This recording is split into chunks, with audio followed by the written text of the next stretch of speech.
Being a Christian and also from the northeast of India, what I'm trying to bring it here is that the real reason, the cost of the ethnic clash between the two communities.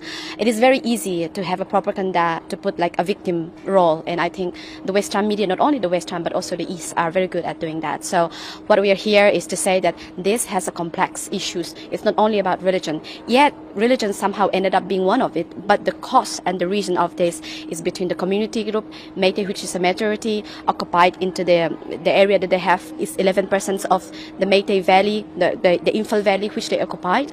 So I think as a community, as a Meitei, if I were a Meitei group, and we are almost overpopulated the area, and the whole area of the tribal community, which is also the hill, which is about 90% of the entire Manipur, it belongs to either the Kuki or the Naga tribes. So essentially, both sides, I wanted to expand my territory. But, you know, this, I think the original cause of the issue is the British divide and rule policy, dividing India already from like Pakistan, the East and the West, bringing religion use as a tool to divide people. I think somehow the post-colonial division is still happening.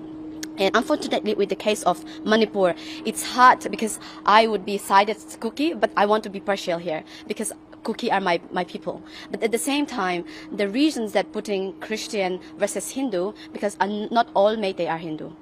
Majority are Hindu, but not all of them are Hindu.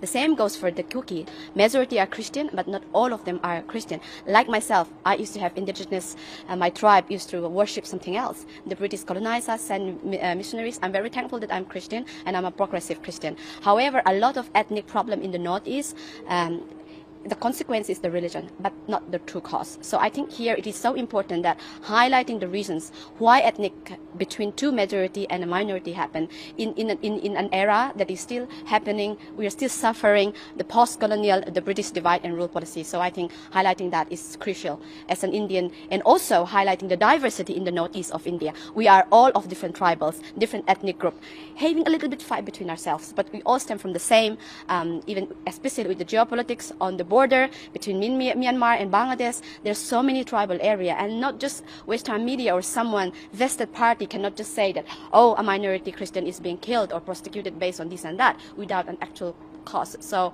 I think it is important to highlight the true reason of what is happening there. My last question to you, do you believe that the Western media or the West do really understand the complexity of the Northeast India? Not at all.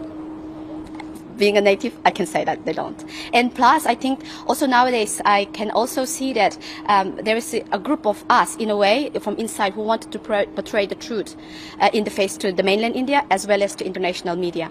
And I think it is very important that if I were a media or a ground personnel to highlight, to have the evidence, they should come and stay not just one day and have a parachute journalism. They should stay longer, observe the people, have both sides, and especially with Manipur condition because there was internet shutdown. And a lot of journalists, either from the inside, cannot have their statement cross-checked. I think that is one of the reasons as well why we have bias